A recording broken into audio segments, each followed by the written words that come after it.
I don't understand how people in business don't have some form of marketing. The amount of things that Google has failed at, it's like 250 products they've failed at. Google Plus, yeah. Awful. And I started talking to people, throwing mud against the wall, seeing what happened. And she probably wasn't buying the trip to Greece. She was paying for the photo opportunities and the status of being there. She wasn't even buying the food to eat. The restaurant didn't know that they were hosting a photo shoot. There was no why are we doing this, and it was purely a play because they had so much money. They were getting so many demos, they couldn't keep up with it. I remember being like, that's a good problem to have. You get 3 months into it, if they don't like the product and it's a piece of shit, they're gone, which I've seen as well. Kim Kardashian said that this branding dashboard's all the rage, so I'm into it. Kim Kardashian endorses Salesforce. Welcome back, Alex. How you doing? Fantastic. Looking forward to it. Get to whinge and chat about marketing, which is what I love. Yeah.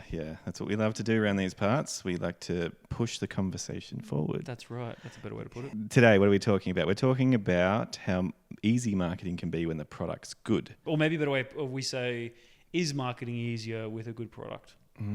I know for damn sure. Yeah, we've given it away, haven't we, already? Yeah. But I mean, for it's a good point, right? Because I think is marketing hard with a bad product? To which I say yes, very much. I've seen many a company try to dig themselves out of a hole, thinking marketing, and all you marketers listening, you know this, when you just go, oh, can you market this thing? And it's like, I hate that, that's that saying, I can sell ice to Eskimos. Oh, you're a good salesman. Yeah, you're a dickhead. Like, why would you want to sell an ice to an Eskimo? That's not helping them, you moron. So I always get like, a good marketer could do that. Well, why would we do that when we can sell something they actually need and is a good product for them and is a good fit? And, my principles is always a lot of the business success and marketing is predetermined. I believe marketing optimizes and places and puts them in a good position. And again, maybe that comes to where you cut off the line, which we'll get into as well. Where do you draw the line on marketing? So maybe do you want to start there? Well, I just thought when you say that, I would just say marketing advisors as well, because that's the market research. Ultimately, for me, the limiting factor, usually the ultimate limiting factor is the market. That's where you can't go beyond that. You can't. That's what will limit you. So then from that, your knowledge of the market.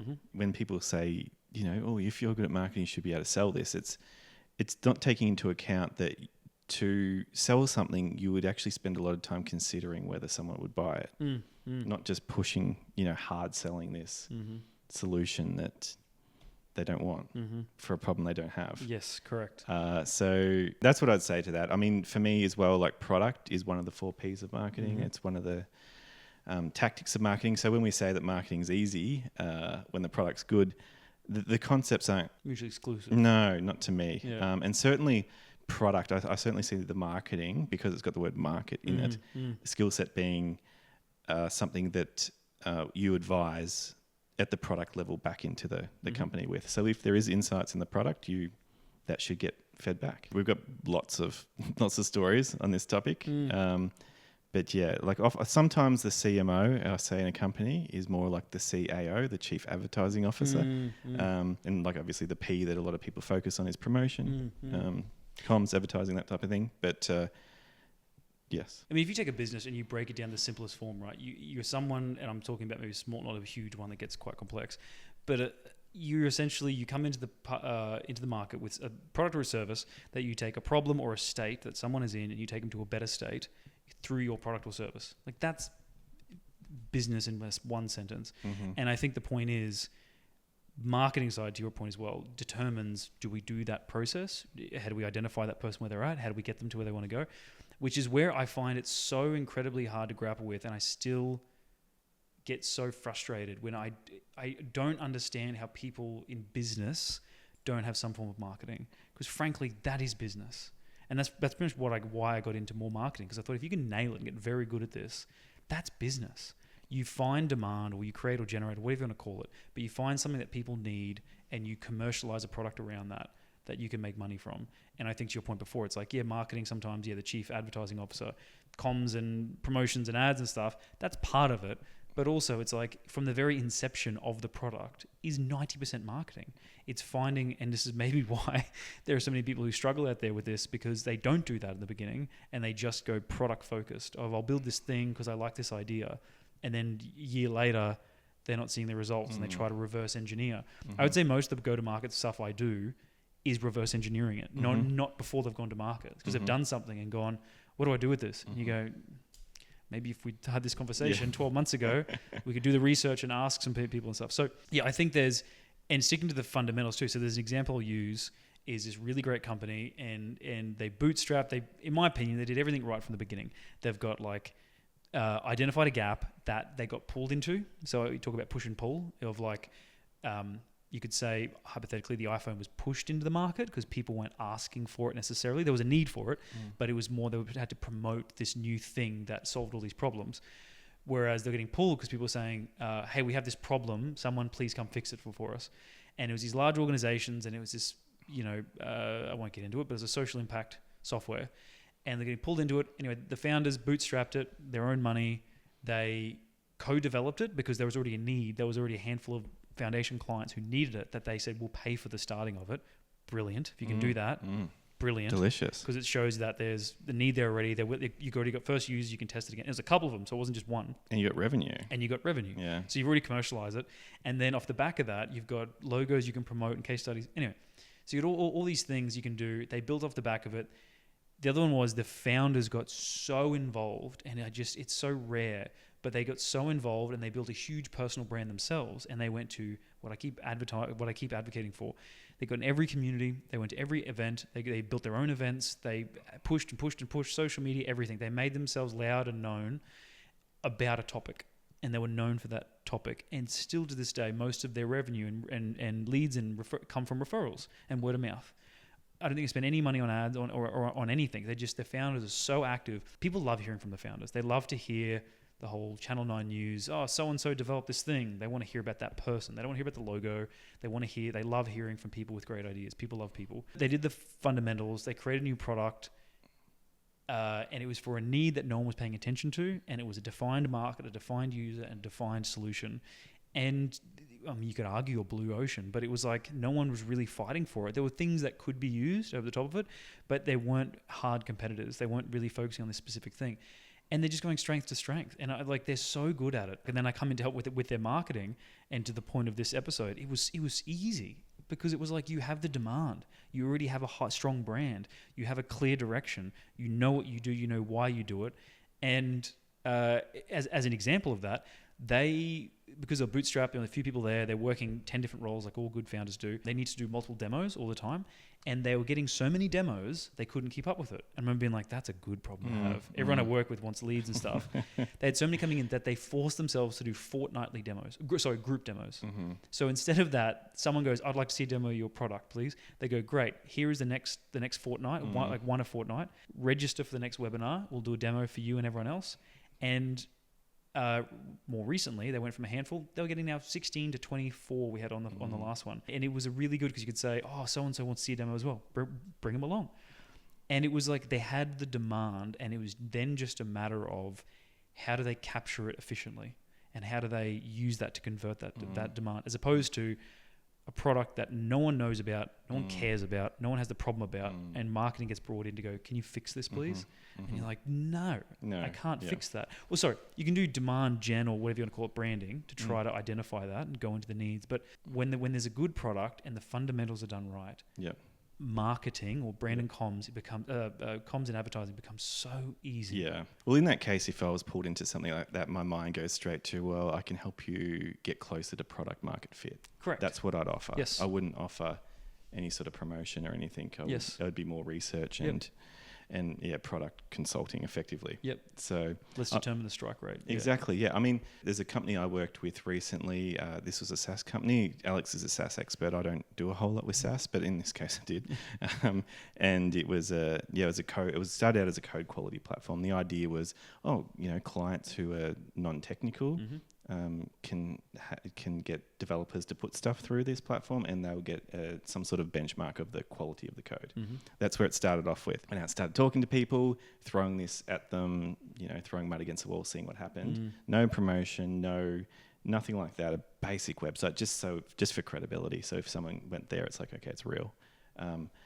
And it turned out to be a finance platform in the end that helped owners of a different type of business, a digital business, understand when, like what tasks need to get done so they could bill a client. So it started off as a code quality platform and went to almost, bordering on a fintech. And that was just through conversation and through iteration and watching what excited people. So there was certain dashboards that was like, whoa, like owners, you could see them light up with it.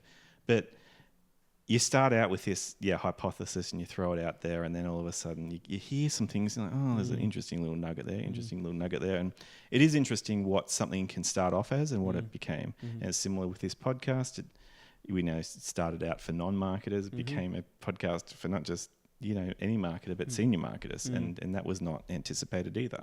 Like if we promoted this really, really well to non-marketers, I just would never go that well. It would go okay, I think. Or we'd have to change the podcast. Like what the content, what we do. Because that's not who's resonating with it. Correct. And I think also to the earlier on, and this is where I hear this other debate of like, if you have the right branding or demand behind that, and the excuse was, Crocs, the shoes, like how ridiculous they are. But like they were sort of laughed at for a while, and then they became like dad's mowing shoes, and then it was sort of a thing. They did okay for a while. But it was when I think Justin Bieber and a few other like big influencers got around them, and then now they became cool. Now they're $80 a pop. And the argument was product stayed the same, value stayed the same, everything stayed the same, but better marketing was done around it. Now I think that to an extent, yes, you're right, they did more marketing, but that's also insane amounts of social proof where, and there's a I can't remember the name, it's going to kill me now. Rory Sutherland speaks about it as well, but about the power of tribal influence. Is that you can take a shitty product or something that's terrible, and you can get enough social proof where, like, say, the Kardashians, the Fire Fest, which we spoke about, you get enough people around it that humans are so tribal focused that we just want to follow the leader, we just want to fit in, we just want to, that you can follow it. I have a different approach for a B2B SaaS where it's like you're changing an internal process in a business. It's like, oh, Kim Kardashian said that this branding dashboard's all the rage, so I'm into it. Again, Kim Kardashian endorses Salesforce. Well, the irony that you would do, but again, right, that's got product market fit already. I know. So, but to your point though, it's like it's would that change it? I don't know, but I think it would get you the attention, probably from the wrong people. But like, my argument is if you were selling shoes and hats, and she wore this ridiculous looking hat, but she said it was cool, you'd probably get really well. Yes. But I think when a B2B stuff, and maybe I always think when it comes to that, and what I love it is that it's so analytical, where it's like, how is this helping me in my day to day? Is it making my life easier? And that's really most of what the B2B side that I specialize in comes down to. Unless you got Kardashian money, like you're probably not going to change the trends, which I think a lot of non-marketers think that's how it's going to work. If you make this thing shine in the light and do the halo effect and do all this cool stuff around it, people will buy it. I love B2B stuff because it doesn't have as much of that effect. If it's not going to help me and I don't like using it, I'm not going to use it. But then the positive side to that is you could be a nobody, but you come up with a good idea and a good product, you can sell it easily. Okay. Interesting point, because my mind goes back to you have to get to a certain position like Crocs were in, where they could then make that decision to have Justin Bieber promote it. And you are talking extreme outliers there. You're talking about one of probably the most recognizable people on the planet. Again, we play the probabilistic game. It's not that, but my job is to play by the rules, not by the exception. Or if I'm going to think there's an exception, I should flag that and go, this is what I'd never do, ever. But in this one situation, for this one specific or a few specific reasons, I would actually do this. It's not what I typically do. I generally play the odds. Yes, and it's a safer bet too. I mean, you can say that's right, Firefest, let's put $100,000 into this thing. Can it work? Maybe, but the reality is like there is a 1% chance, or we develop good quality content with the right advocacy and the right fit and the right positioning. That's got a 70% chance it'll work. I'd rather do that instead. So I think it's really important is that if you look at like that other product I was saying a while ago, that I had a goal to have 300 meetings in my first year with the market.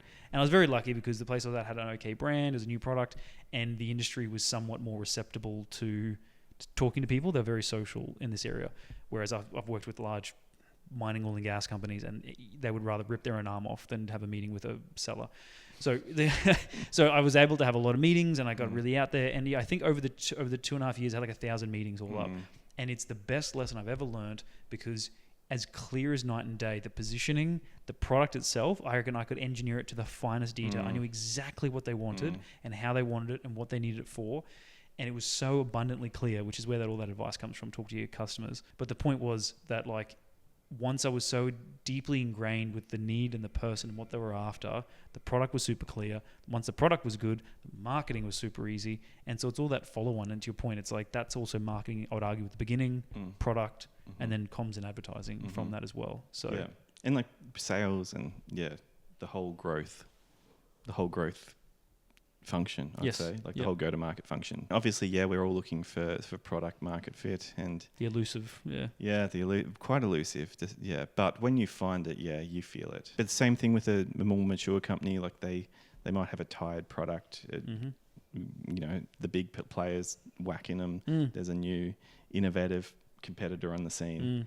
It can still happen for bigger companies as well, where their product, maybe it was all right to get to a certain point, or sometimes there's a reason why it gets to that point. They just accidentally end up on a rocket ship at some stage in their development for whatever reason. I've seen that happen a few times. There's definitely an element of luck to it. Like sometimes, So, again, one day the product has to be good. One day, And I would say also something to consider on that point, and something I think a lot of marketers and companies need to consider, is that these huge conglomerates, it's the irony that it's usually one thing, which is what startups get lectured into, to go one channel, one position, one problem, just focus. That, you know, like Google, right? 99% of their business growth was from the Google search thing. But since then, they've had the Gmails and the stuff. Some guy, an ex on Lenny's podcast, did one interview, and he was saying that the amount of things that Google has failed at, it's like 250 products they've failed at. What was it, G+? What was that social media? Oh, yeah, Google Plus, yeah. Awful. And again... Compared to Facebook, like a social network, Yeah, that's right. And he even said, as he was going through it, as he was working on it, he's like, this is awful. He's like, there is no... But to your point, there was no product thing done behind it. There was no, why are we doing this? And it was purely a play because they had so much money and so much in the game that they were like, well, we have to have our hand in social media. That's all the rage. And it's like, you see these companies now, like Amazon does Amazon Prime, and like, we need to do a streaming service. That's where all the money's going and all the advertisers going, and Disney does the same. And it's like, people latch on. I get why they do that, but I think sometimes when you got that much momentum, that much money, and less risk and less accountability, because an executive can hide behind that, right?